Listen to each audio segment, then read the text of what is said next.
Hello, Kidney Warriors! James here from Dadvice TV, your online kidney health coach, and this is another episode of Dadvice TV Live. Now, tonight, I have someone who is here for the very first time, and I'm sure it will not be her last. We have a very special guest, another dietitian, because when it comes to kidney disease, you lose control of so much. You got to go in, get your labs. You can't be eating all the Wendy's and McDonald's you want. But when it comes to things you can control, that is your diet and the choices that you make. And a dietitian plays such an important role in helping you get the most out of the kidney function that you have. Now, for those of you that don't know me, let me quickly introduce myself before we jump to my guest. My name is James. I'm a kidney warrior. I was diagnosed stage 5 kidney failure almost 5 years ago. And over those 5 years, I've got my blood pressure under control. I ate really well working with the renal dietitian. I lost a lot of weight. I've gained a bit of it back. You guys all know that. You've seen my older videos. I got a little too carb friendly, but I'm working on that. But I was able to reduce the burden on my kidneys and improve my overall health. My energy returned, and boom, I'm here spreading knowledge and information from kidney professionals to help you do what I've done and live the best life possible while your kidneys aren't working as great as they should. Now let's go ahead and let's jump on into my guest, and we're going to talk about how your diet changes through the different stages of kidney disease. And it's very important that you focus on an individual diet for you, and that depends on your stage. So let's go ahead and let's jump right over. Please give a great big Dadvice TV welcome to our co-host tonight, her first time here on Dadvice TV. Please welcome Kathy. Hey, Kathy. Hey there. Hey, everybody. Thanks for having me. Looking forward to chatting with you this evening.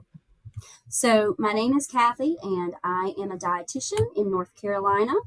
I've been a dietitian for about 15 years, and over the last 5 years, just fell in love with helping people see that there is hope when you get that kidney disease diagnosis. I know it is a scary thing when you hear that, and folks come to me and they're terrified, and I just love helping them clear a path through all the confusion, all the crazy information out there, and help them figure out how they can still enjoy tasty food and still get to do the things they love, and help them delay their time to dialysis and sometimes avoid dialysis completely.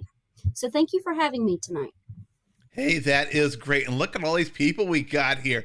If anyone out there has questions for Kathy, go ahead and type them in the comments. We'll make sure and get some time to go through and answer some of those questions.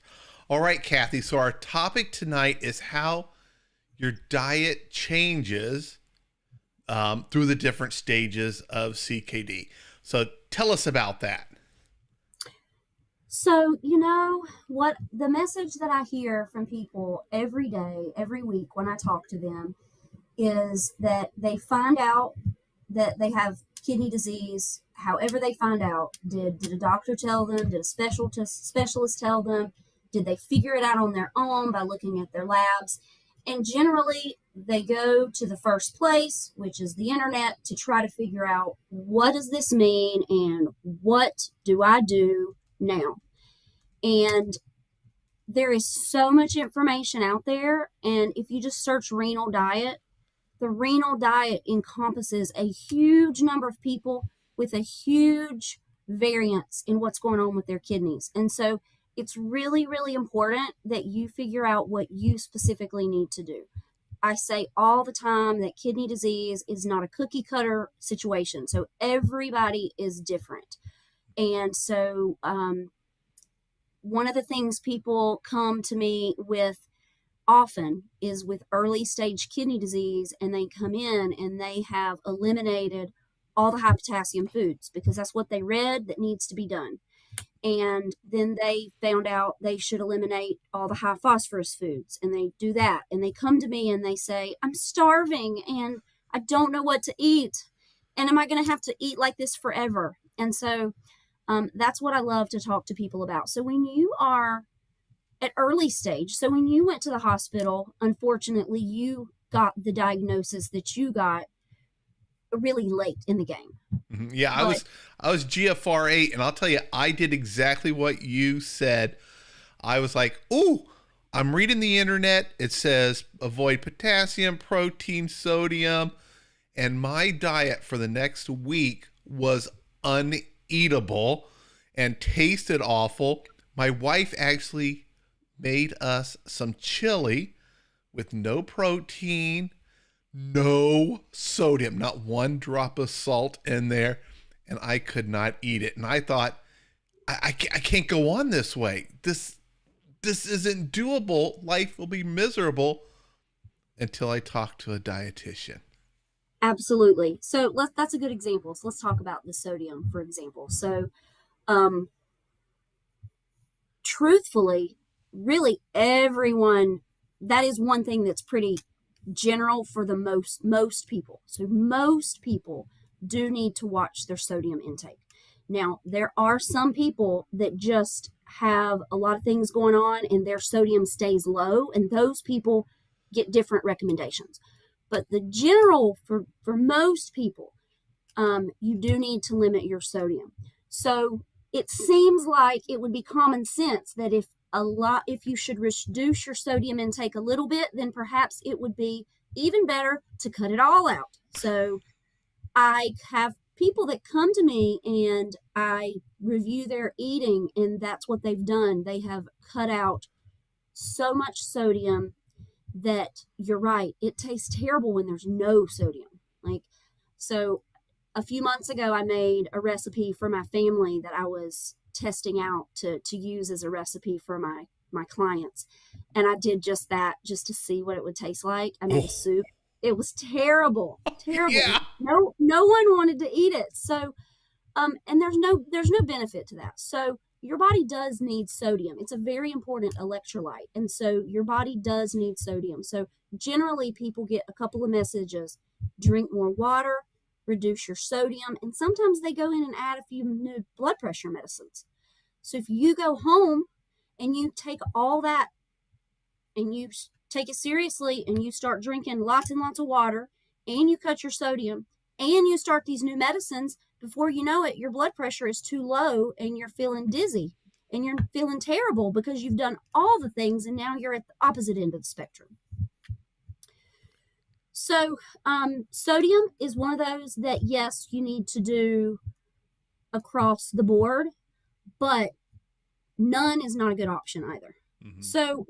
So tell me a little bit out, what else did you find when you started researching what you should do? What other, so she said she removed the protein from the soup. What other kinds of things? So the problem I had, and this is 5 years ago, which wasn't that long ago, but things have improved slightly online, but everything online was for someone on dialysis. There was nothing about, hey, you're not on dialysis, here's some diet tips, or here's what you should do. So I was looking at all sorts of things. Plus I'm reading reduce protein, because maybe that would help, because there's all the woo-woo out there, those fake cures and claims that you need to do this. And it doesn't talk about talking to your doctor, finding out what's right for you. So I cut back on everything. And I want to add one thing about going too low on sodium. I actually had my 1 week doctor's appointment and I was having muscle issues. Mm-hmm. And the doctor's looking at it and he was asking, what all did you do? And I said, hey, I've cut all the sodium. I'm doing everything I should do. And I remember telling him, I'm eating some eggs and they have some natural sodium in them. That's about all I'm getting, plus whatever's in my water from the water softener. And my doctor's like, I bet your sodium's really low, and that's why you're having these muscle pains. Did labs. They came back the next day. My sodium was way too low. So I did that same thing. I went too far. I thought, this is what I need to do. But I cut back on everything, calcium, anything that I read online that apparently wasn't good for you. I tried to go to zero. I did not realize that you need these things. You got to find the right balance. Now it's all about portion control for me. Mm-hmm. Get the right amount. And if I get too much sodium I'm on 1,800 milligrams a day. That's what my target is. If I get too much at lunch, I cut back at dinner. So that at the end of the day, it all balances out. But I pretty much went too low on everything and nothing tasted good. And it felt like everything was off the menu. And I run into so many kidney patients that email me. They do the exact same thing. They over restrict. And I'll email them and I'll ask them, who told you you couldn't have all this stuff? It's not their doctor. It's not a dietitian. It's no one on their healthcare team. They all say the same thing. I read it online. Yeah, and a lot of people are well-meaning. They are trying to help. So I don't think people are trying to help people get more confused, but unfortunately that's what happens. One day I decided that I would just think of something, be a patient. And so I thought, okay, wonder what milk I should drink. So I'm just going to research that.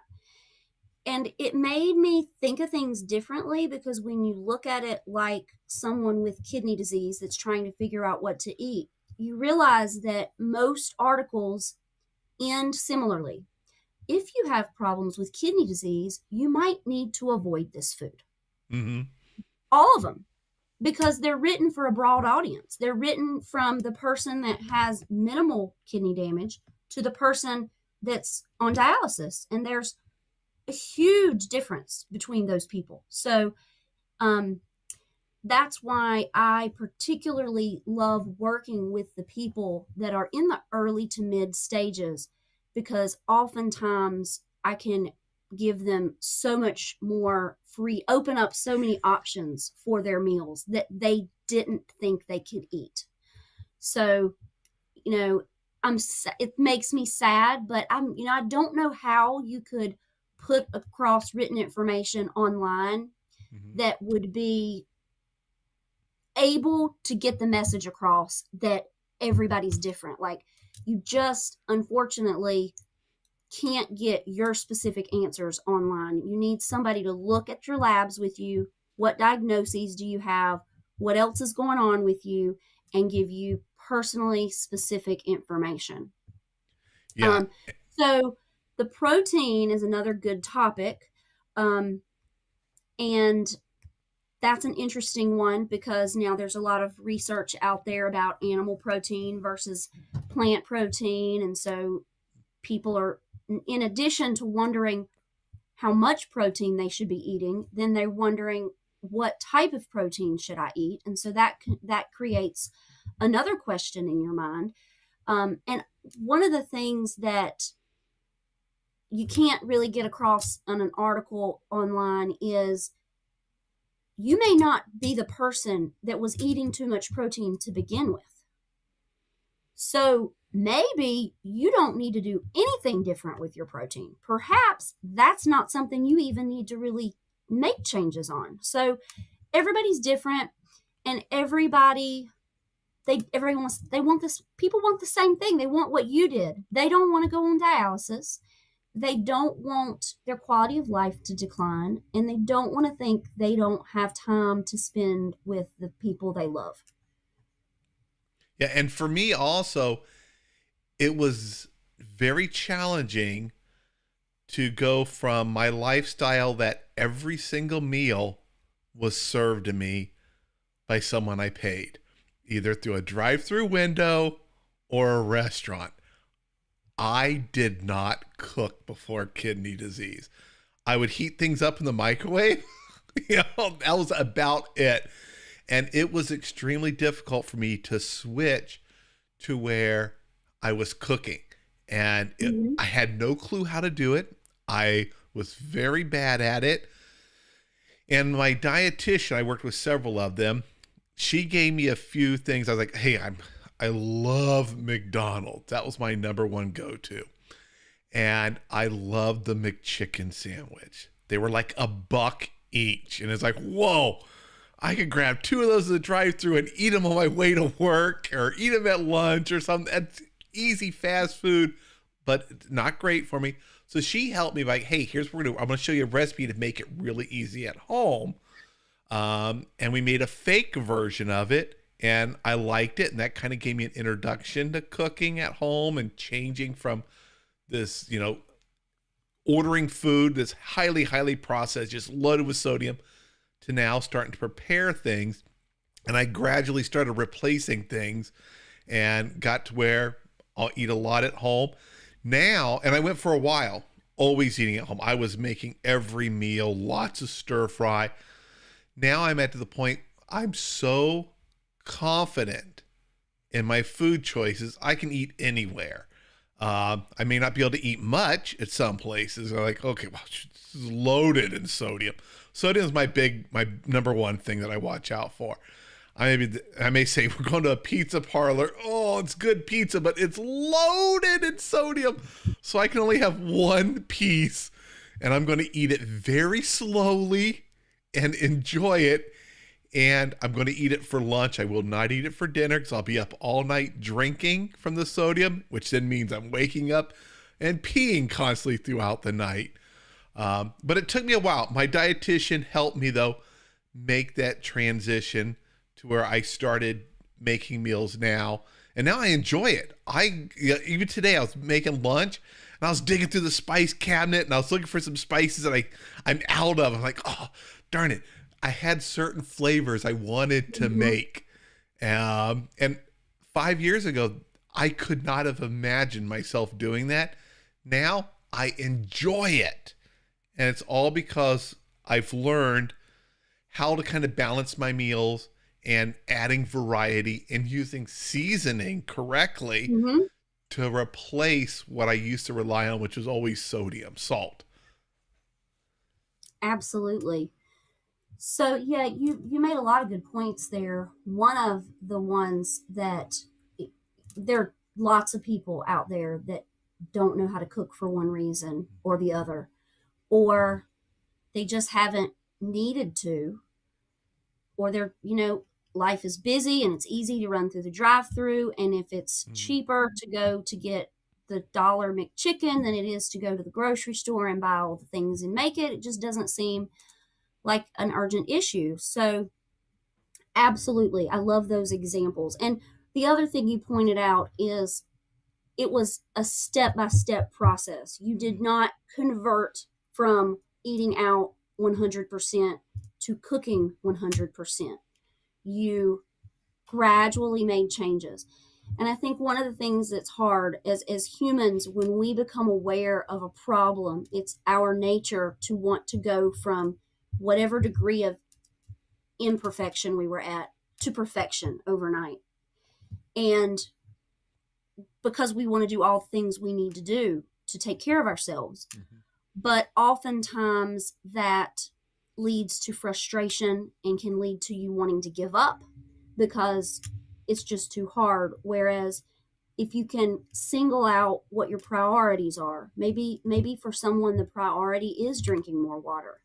Maybe for somebody the priority is really taking a look at your sodium intake and finding ways to cut that down. And not focus, sometimes with some of my clients, I say, I want you to do your very best to think about none of these other things you've read about. I just want you to think about your salt intake for the next 30 days or the next 2 weeks or however long it is. And sometimes, when I can get people on board with that, that's when we can start to make really good progress because you can focus in on where you really need to be making changes. And perfection doesn't happen overnight in any area that we're trying to change. So if you start building those good habits and making changes. And so I love that now you like to cook. So something you thought you would never enjoy doing. So that's great. And there are tons of great seasonings out there. Oh yeah. And when it comes to the not being perfect, we all make mistakes. I want everyone out there listening to know that you're going to have that temptation. You're going to see that Reese peanut butter cup. I mean, Halloween's just a month away. You're going to have your kids that big old bag and all those Reese peanut butter cups just calling your name with their deliciousness and the peanut butter and chocolate. And you might give in. Hey, that's just being human. Absolutely. Don't be down on yourself for doing that. You can make up for it. Take a little bit longer walk. If you eat a little too much too much salt, cut back a little bit on the next meal. Help it all balance out. One meal isn't as bad as you might think it is mentally when you give in to temptation, and it is difficult to Absolutely pass. I have 2 bags from work sitting arm's length from me, full of snacks. I got to give them to the kids. All sorts of delicious snacks. None of it is really kidney friendly. But I have avoided eating any of those. Even when I was driving home, stuck in bumper to bumper traffic, I'm like, oh, there's those caramels in there. Those would be good. But I fought temptation. But it's okay if temptation wins from time to time. Don't let it. But it's okay if it happens. We're not perfect. Yeah, people give themselves so much grief when they mess up. But one meal is not going to totally predict your future for sure. Yeah. Let's see. Do we have any questions you'd like to answer while we're going through here? We've got quite a few people in here. I think some people might even know you from your Facebook group. Yes, I do have a great Facebook group, so that's good. I'm glad to see people are there. So, I am technologically challenged and I don't see how to see them after they've passed by. So maybe I'll let you pick out a question or two for us to answer. Yeah, we'll keep talking and I'll find a couple that we can pop in here and answer. So anyone out there, you got a question for Kathy? Go ahead and type it. Or if you have a comment, you like something that we've said so far, let us know so that other people who may be a little shy and not want to comment on it can see that extra support out there, and it might help them make some progress on what they're trying to accomplish. So I did see somebody asked about bone broth. So yes, bone broth can constitute a lot of different things. So one thing you do have to be careful of is the sodium content. So I actually had someone recently who was having some significant problems with swelling in their feet, and I just asked a few questions, and the first thing that kind of got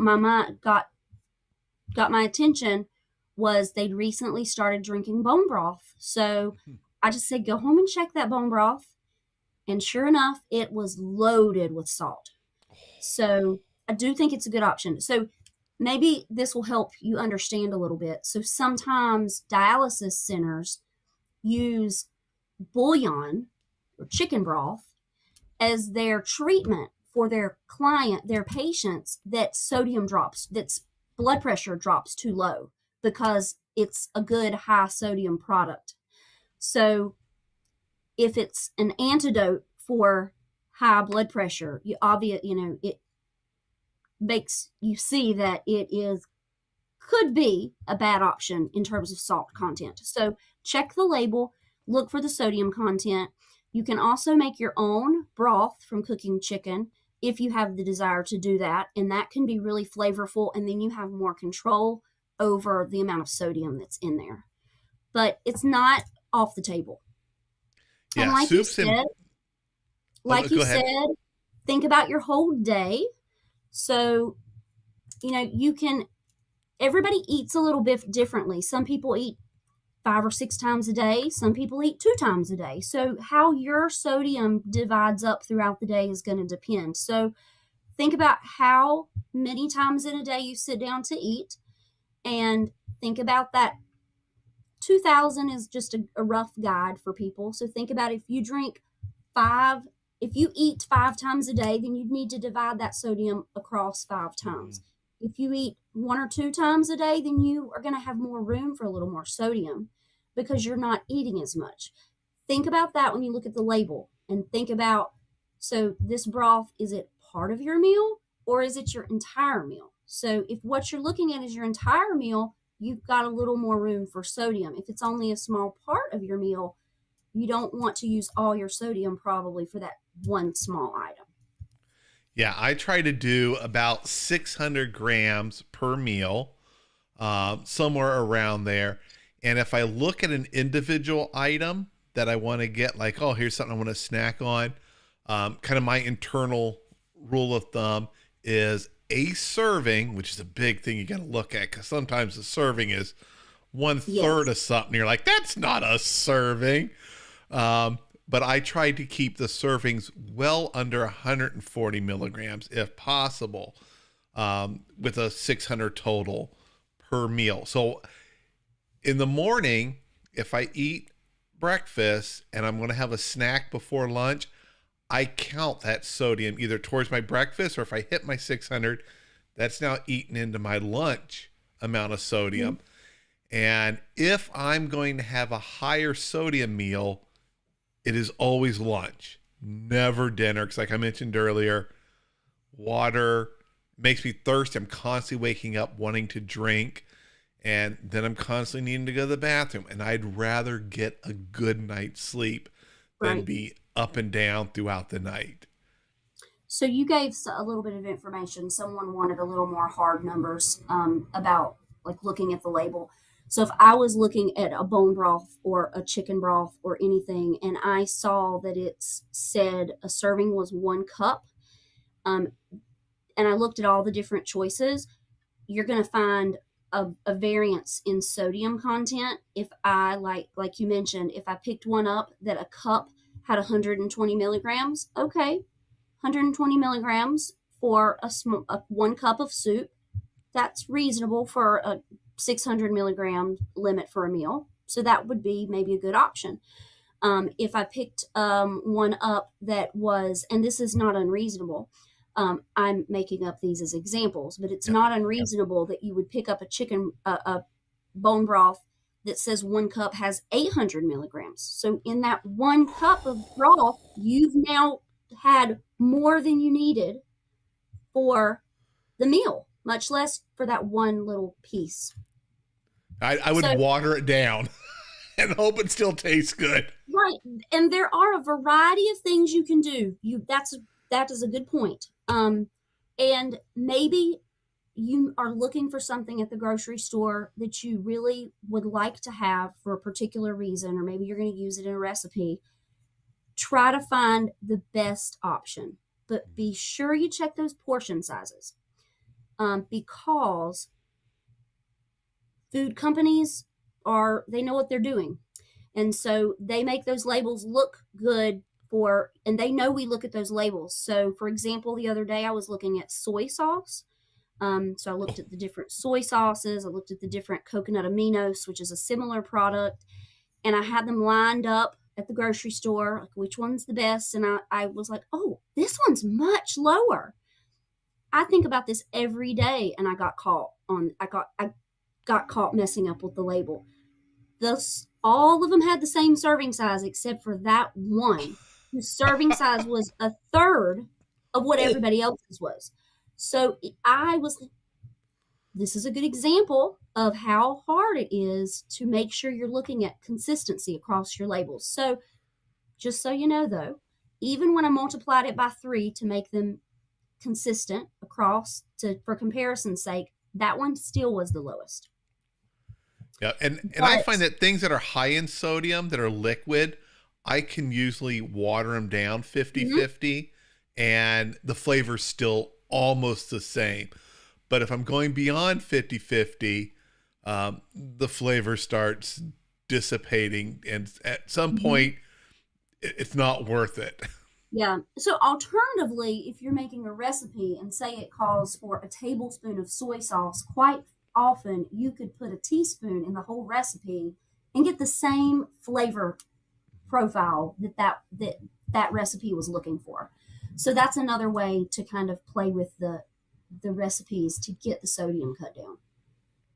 Here's a question I'd love to present to you. This is one every time there's a dietitian on here, we always get this question. It's a very Okay. common one. And it is a challenge that a lot of us, especially when we're changing diets and adjusting to a new diet, run into. What is your recommendation for constipation? Yep, it is a common problem for a lot of people, and it is a lot of reasons for it. The medicines that you're on, maybe. So, I first of all highly recommend for most people that they really pay attention to their fruits and vegetables and try to increase how many fruits and vegetables they're getting in a day. It doesn't, you don't have to be perfect. If you have been eating 0 or 1 a day, then maybe you need to just try to do 1 a meal. But by increasing fruits and vegetables, that's going to give you some more fiber in your diet. And fiber is often what's missing when you have constipation. So, fiber is also one of the things that you have to be kind of slow and steady with, because if you go from getting a very low fiber diet to 30 grams a day, the next day you're going to have kind of other GI issues. So you want to slowly increase your fiber intake. Other ways you can increase your fiber intake are nuts and seeds. So one of my personal favorite recommendations for constipation is chia seeds. So chia seeds, you just need to use a tablespoon or 2 in you can put it in pretty much anything. Like you can put it in your cereal, you can put it in your oatmeal, you can put it in your smoothie. You can, whatever you can tolerate it in. I like to try to get people to try that. Now, I know what people are going to say, so I'm just going to go ahead and bring it up. It is on the high potassium list at times, but if you use 1 tablespoon of chia seeds as part of your potassium intake, part of your intake for the day to help with your fiber intake, that's not going to break the bank per se with your potassium intake. So it's okay. There are also products that you can get that are natural fiber that you could also add to your food, say psyllium husks or things like that, that you could put into your cereals and things to increase your fiber intake. But not just in kidney disease.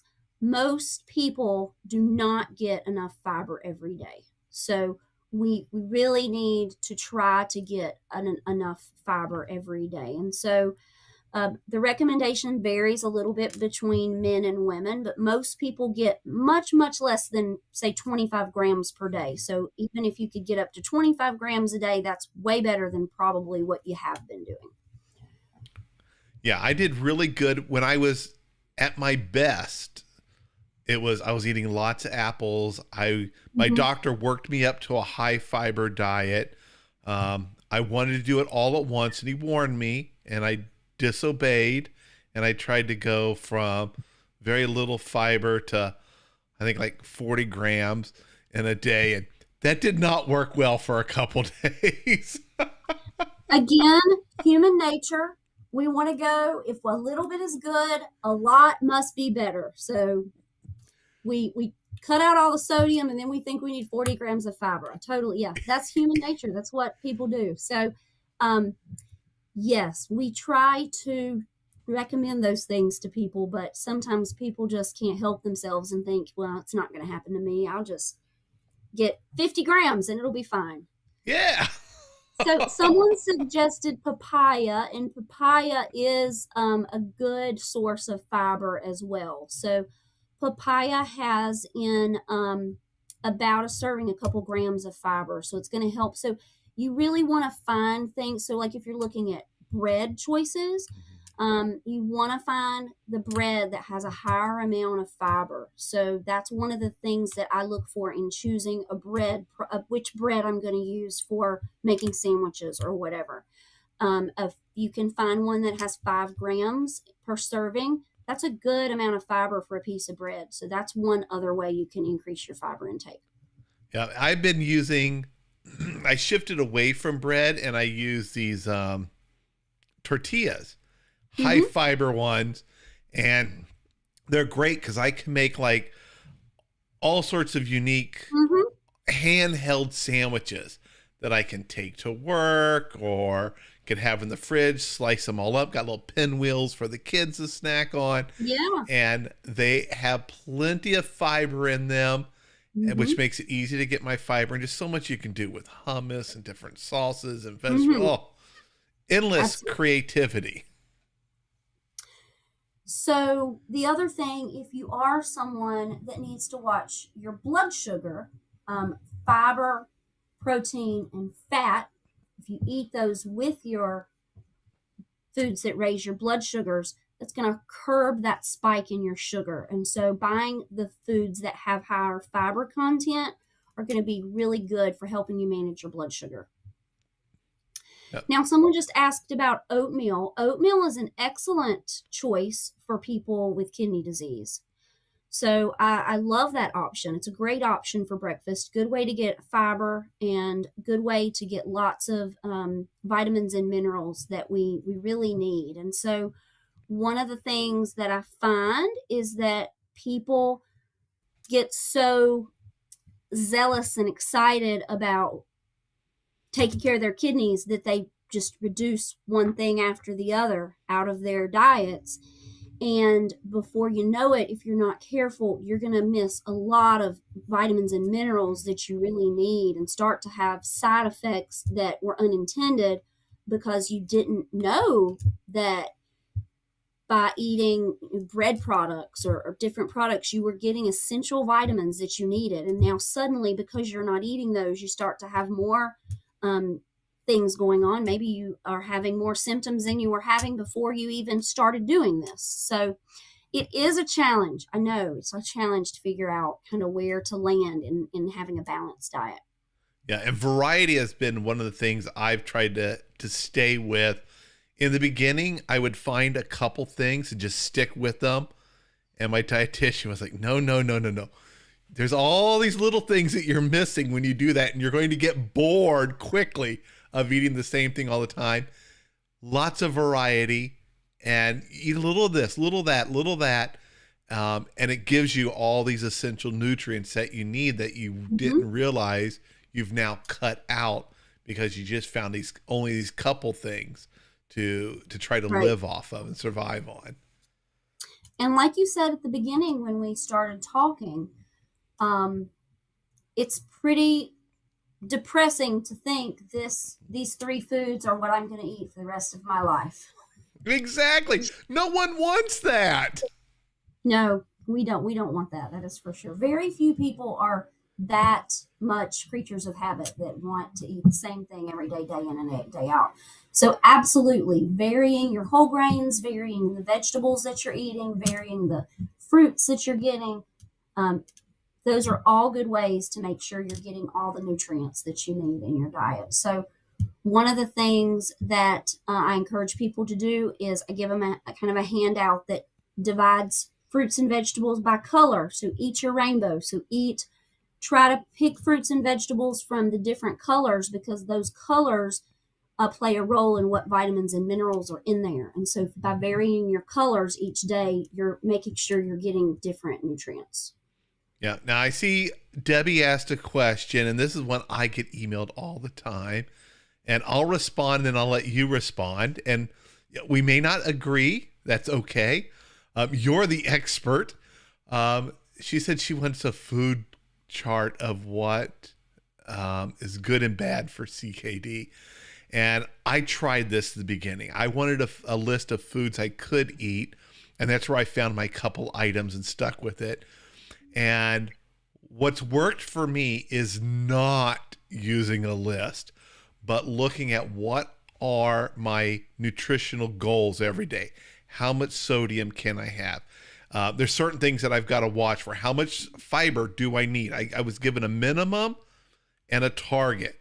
Shoot for this target, but you're okay as long as you get this much fiber in there. And that has been what has worked for me for eating, is having food lists. Because now I go out to eat, and if for some reason I wanted to eat a Big Mac, which I don't eat Big Macs anymore, but if I wanted a Big Mac, I would just look at it and go like, okay, I think there's like 800 milligrams of sodium in just the Big Mac alone, and I don't know, 60 grams of fat or something like that in there. I would just take note of all that, and if I ate it, holy cow, I deduct those numbers from my daily target, and I go, okay, for the rest of the day, I can have, I guess, a piece of fiber, whatever I've got left over. But I go by portion control. So if I actually did want to eat a Big Mac, I would definitely cut it in half, and eat it extremely slow. And I would make myself take a bite, drink water several times, things of water, take a bite so that I could enjoy the half of a Big Mac. But for me, instead of a list, and I'm talking to you, Debbie, I found it helpful for my doctor to look at my nutrients. What do I need? What's my minimum so that I don't go too low, because it's easy to over restrict? And what is my target that I'm trying to get? And I go for that. And like I've mentioned many times tonight, sodium is my number one thing. That's my problem right now, is sodium. Vitamin D, everything is fine. Everything looks good. If I get a little too much, no problem. Sodium, I get too much, the results are instant. Swelling, water retention, more trips to the bathroom, being up all night. So I always look for sodium. Then I look for other things in there, but sodium is my primary thing that I run by. And if I stick within my limit of sodium, I'm usually on target with everything else except fiber. Always got to find ways to add that fiber in there, because they run these packages. You go to the store, everything has protein added to it. Why can't we add fiber to everything? Yeah, that would be one way to do it. So what would you say to Debbie, who's looking for, she likes food charts of what's good and what's bad? So you brought this question this is a great question, and you brought up so many good points. So now I've got to be sure and hit them all. So let me give you, so I like to talk to people and figure out what works with them. So if Debbie told me food charts is what she needed, then we would try to find a way to make that work for her. So you're right. Some people, food charts are useless. They're not valuable at all. So everybody is a little bit different in terms of their learning style. It's finding ways that's kind of like when you're studying for a vocabulary test. Everyone probably has a different way that they remember how to spell that word or what the definition of that word is, but the goal is the same for everyone. The goal is to make a good grade on that test, but we all didn't come there at that same time. We didn't take the same route. So your way works for you. Some people need those food lists, but what's important is just a food list may not be helpful, because you need to know where you fall with that nutrient. So I'm going to use potassium as an example. So I could give every single person that I see in a day or a week or a month the same handout. The information does not change, but what changes is you, the person I'm giving it to, what your labs are. So if you come to me and your labs are, your potassium is 3.5, and I give you this list and I give you no information to go with it, I just say, here's the list. Then I'm putting it in your hands to figure out what that means. Do I eat less? Do I eat high? Do I do the low ones? Do I do the high ones? Do I eat lots? What do I do? So if you come in and your potassium 3.5, my particular handout for potassium that I use is kind of low, medium, and high. I would say you need to stick to the right. You need to eat all these things on this page, but you need more potassium. So you go for the heavy hitters, so the middle and the right column. So that's where I want you to go. But if you come and your potassium is 5.4, then I would say, I'm not sure what you ate before you had your labs done, but your potassium was a little bit high. So for a little bit, we need to pay attention to it. So I'm giving you this list as a guide so that you don't accidentally pick everything you eat today from the high list.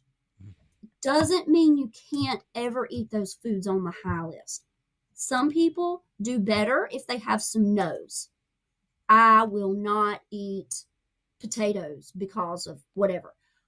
But there's no reason you couldn't incorporate a little bit of that in there.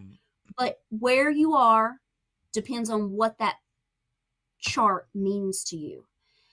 But I do agree with you, Debbie. When I first went into the nephrology world, I worked in long-term care for many years and also helped cover the hospital, but I was transitioned over into nephrology. And so I was kind of helping create a program and building it up. So I was like scouring for all the handouts, all the forms. And what I found is everybody's giving people lists of what not to eat. What are they going to eat? So if you don't give people a list of healthy options to choose, you end up maybe eating all junk because your lists told you what not to eat and you had no idea, but it didn't say don't eat, peanut butter and cheese crackers. So I'm going to eat peanut butter and cheese. So I tried to create handouts that were the opposite, that said things that you can eat, but you have to have the knowledge that goes along with that to know how to use that list for yourself. The other thing is your needs, like we started out this conversation with, your needs may change over time. So one visit, you might be needing to do all the high potassium foods and build your potassium up. 2 years later, or even less than that, you might be having high potassium. And now we need to talk about cutting back. So regular conversations with your dietitian and your doctor are very important because your lab and the information is in that lab work. Oftentimes, I wish it made more sense to be able to get labs really often because it's good, hard data to see how you're doing. Like you voiced some great symptoms of what you see happens when, you're thirsty. You probably never noticed you were thirsty before when you were eating all the sodium, but now you're so attuned to it, when you ate something high because now you're like, oh, I'm so thirsty. Yeah. So I hope that helps you, Debbie. So there are lists out there, but you've got to couple that list with what your needs are. I like that you do a low, medium, and high because that at least helps them figure out. Because like you said, I use my labs as a map. If I get them and my sodium's on the lower side, you got your range, and the middle is perfect. And it'll show where you are, and you don't want to be way up here or way down here. But if I'm a little bit lower, I track everything in my food tracking app. I'll just increase my sodium a little bit. So in my next labs, I'm trying to keep everything right in that middle. In the beginning, I just wanted to be in that normal range. And then once I was there, I was like, okay, now I'm going to focus on trying to get everything right towards the middle. And potassium was a challenge for me. Now, unlike most kidney patients, I'm like your first example, my potassium is low. I have to take medication to hold on to the potassium and eat a high potassium diet. But when they change my medication, which from time to time they'll tweak it, like, oh, your cholesterol is too high, we're going to do this. There are ripple effects, and all of a sudden my potassium can go way too high. And now I've got to start eating lower potassium food, get it back down, and I just adjust. I get used to, okay, I know how much potassium I can. Right? For lunch today, I made a baked potato because I need my potassium, but I loaded it up. Steamed broccoli and cauliflower and carrots. And I was looking for seasoning, my favorite seasoning for that, and I couldn't find it. So I experimented. I tried some other seasoning. Here's some other things. Let's see how this tastes. It was good enough. I ate it and I enjoyed it with my big old thing of water with crushed cherries all ground up in it. Give me some flavor. And, but I like that you have that high, medium, low because it's not just avoid potatoes. It's, hey, you need potassium. You can add more potatoes. If you're Mm-hmm. high, it'll be, you got to watch it. You don't have to completely eliminate them, but you can't eat them every meal. You'll have it occasionally. Mm-hmm. And that is what worked for me. And that helped me get out of that. There's nothing to eat. Everything I'm allowed to eat is bland and awful. And that's why I don't like the no list. Unless it's like, don't eat star fruit because that's not good for you. It's a toxin in it that our kidneys filter. And we got damaged kidneys. We don't need that toxin. That's like the only no for me, plus black licorice. And I love real black licorice, and I have not had it since I was diagnosed. Because I can't eat a little. Yeah, yeah. So that's another thing I talk to people about. Like, you. So if you tend to have high potassium, you know whether you can have a bite of that food or whether you're going to have the entire portion, what's in front of you. Mm-hmm. You know what you can handle with, your self-discipline. So if you can eat a couple of bites of banana, then you probably will be fine with a couple of bites of banana. But if, I don't know anybody that like overdoes it on bananas, but that's the other thing that I find happens with people when they read these no lists. They've cut out things they never ate before. Like they've told themselves they can't have it, and suddenly it's like the worst thing in the world that they can't have a banana, even though they never ate bananas to begin with. So it just plays with your mind. Yeah. And I know, Debbie, I saw where you commented. It is such a hard balance. And so I'm glad we gave you some ideas. And I would look for, you can find lists out there of things. The Kidney Foundation has some handouts. The biggest takeaway is look where you are with your labs and use it as a guide. But there are very few things that you can never have. Most things you can incorporate at times. It's just a matter of balance. Yeah. And Yamato Forever just put it. Oh, I know that Yamato. I recognize the cartoon. I used to watch it when we lived in Germany in the 80s. It was one of the few cartoons that was always on AFN, Armed Forces Network, the only English channel we got, and I used to watch that. But anyway, Yamato Forever mentions that you used to eat oatmeal every day, but it spiked their blood sugar. And I wanted to warn people earlier when we talked about oatmeal, be careful if you're buying these prepackaged oatmeals for sugar. Some of them, wow, when you look at that label, are loaded with sugar. I like to either buy the steel cut oatmeal that you make yourself, or if I do buy it in a package, there's a high fiber versions that I will buy, and I look and they have very little sugar. The flavor's not great, but I make it up. I slice up some apples and add in there, sprinkle in some cinnamon. Boom. Now I got something that tastes great and it's not loaded with sugar. That's excellent point. The other thing I would add is think about limiting your sugar, but oatmeal is a carbohydrate, so it is going to have an effect on your blood sugar. But it's also got a good amount of fiber. And remember, I said fiber, protein, and fat curb your blood sugars from spiking quite as much.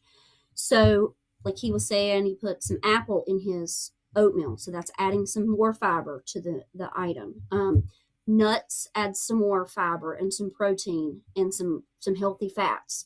So if you're just eating, number one, a packaged oatmeal that's got a lot of sugar in it, you're definitely going to see those sugar spikes. But then even if you're having the oatmeal that you prepared yourself, if you've put a lot of sugar in it, or if you didn't put some of the things in it that will add some more fiber, fat, and protein, then you may be able to do it. So you definitely can find a way to incorporate it.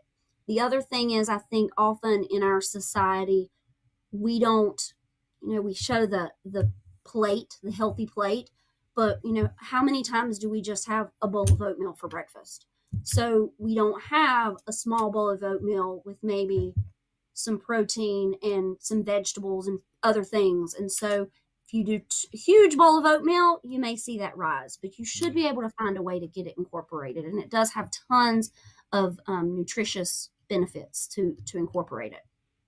Very, very good. Now we are almost at the top of the hour. I'm looking to see, we've done really good at working in a lot of the questions we've mentioned. Now there's a lot of chat about, I see these all the time. There's those websites out there. There's this one YouTube channel that has a gal on there. She likes to wear a stethoscope, sometimes even a white lab coat.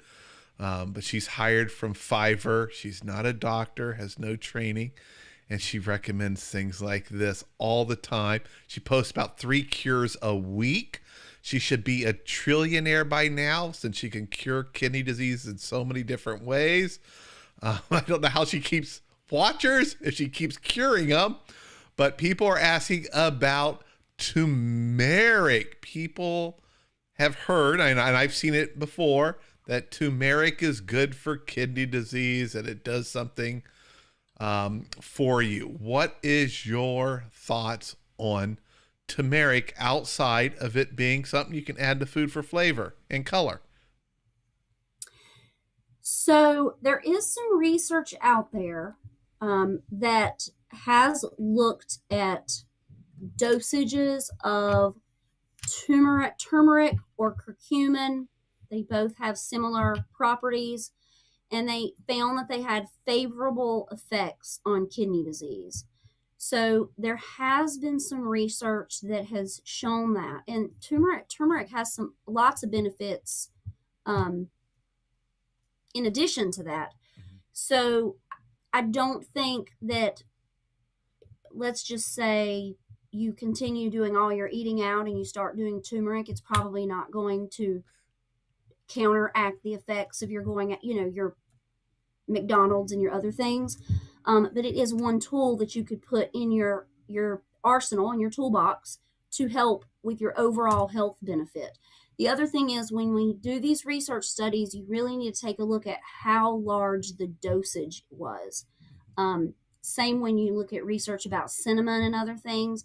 Oftentimes they used really huge doses, especially in animal studies, and they say, oh, we had this great effect, but it's a large dose we could never maybe replicate in humans. So you got to look at that. But it's definitely not a bad option. It's not anything that would harm you. You do have to be careful when you buy supplements, if you're buying turmeric supplements, that you're using a company that you feel good about in terms of their testing, and that their product actually contains what it says it contains, because there's not the same amount of regulation on those that there is on pharmaceuticals and drug medications. So they get super testing to make sure that they actually have what they say they do. And the supplement industry is just not as well regulated. So you have to just be careful of what you're purchasing. But there is the turmeric milk that you can purchase. Yeah, golden milk. Yes, the golden milk. So you just have to, always read the labels, know what you're buying, see what else is in there. But it's definitely not that I have any awareness of anything that's dangerous for your kidneys. So, but it's not probably going to fix all of your kidney issues. It's just one piece of many, many pieces of your toolbox that you want to put in there. And I did have one more thing I wanted to go back and say, because we talked a little bit about your sodium lab. Mm-hmm. And I just wanted to say that oftentimes people come to me and say they don't have a problem with their sodium intake because their sodium lab is always normal. So your sodium in your blood is not a good indicator of how you're doing with how much sodium you're eating. It really says a lot about how well hydrated you are. So you cannot safely assume that you are not eating too much sodium by looking at your sodium lab. So if your sodium is 140, that's great, but it does not necessarily mean that you're not having 5,000 or 6,000 milligrams of sodium a day. So it takes looking at your actual diet to know how you're doing with your sodium intake. So your strategy of knowing how much you have per day is a good way to do that. Yeah, and I can tell when I get too much sodium. I know it right away. It's like, woo! Throughout the night, I could be up like every hour at least. It's like, oh, I overdid it. Whatever I ate it, had at night for dinner. Sodium got snuck in there, too much of it. Yep. All right. Well, we are now at the top of the hour. This has been a fantastic conversation. We've talked about a lot of great things, and I hope that this helps everyone out there feel more comfortable, not afraid of food. Try some stuff. Don't be hard on yourself if you make a mistake. And if you're not good at cooking, that's okay. That's a skill that not everyone has. I was completely awful at cooking, and it took time, and now I actually enjoy it. I would love to have like a chef's kitchen, a big giant kitchen with all the pots and pans hanging up. Oh, not having to dig through the cabinets to find what I want or the lid. Oh, that would be awesome. I'd be like Gordon Ramsay, mixing stuff up, just not yelling and cussing at people. Right. But thank you so much, Kathy, for coming here, sharing all your information with us. And thank you, everyone out there, for joining us tonight. If you had a good time, give us a thumbs up, type in a comment, let us know what you liked. If you have something you'd like to learn about next time, let us know. I see these comments. I don't have the time to reply to all of them because there's so many across all the different videos every day. But I do read all of them. I get to see them. In the morning I wake up, I look at them. When I wake up at night for those mini bathroom breaks, I don't fall asleep right away. I go in, I start looking through comments, scrolling on my iPad until I fall asleep, and it could take a while. Oh, I see Valsa says, James, love your book. Thank you so much. I rarely ever talk about my book, but I'm going to mention it real quick. I actually have 2 of them out there now. The first one I wrote was Conquering Kidney Disease. That's me with my kids. It tells my story and talks about what you need to know about kidney disease. It's a summary of nearly 300 videos. And then I wrote a second one because there's so much about diet, and diet is key to me to staying healthy. So I wrote a second book. There's my kids again. We went across to Canada and took a picture at this piece of art there called Conquering the Kidney Diet. It's a very thick book. It's a lot of information in there. It helps you understand different things. And it encourages you to work with a dietitian. That every chapter starts and ends with, I recommend working with a dietitian. It's the biggest mistake I see people make is not working with a dietitian and trying to go it alone. All right. But thank you so much for enjoying my book. Thank you so much for being here, Kathy. I've got to end our conversation because the Lions are playing Green Bay right now. And I want to go watch the Detroit Lions win because I know they're going to do it tonight. Awesome. Thank you for having me. Yeah, thank you so much. Bye, everyone.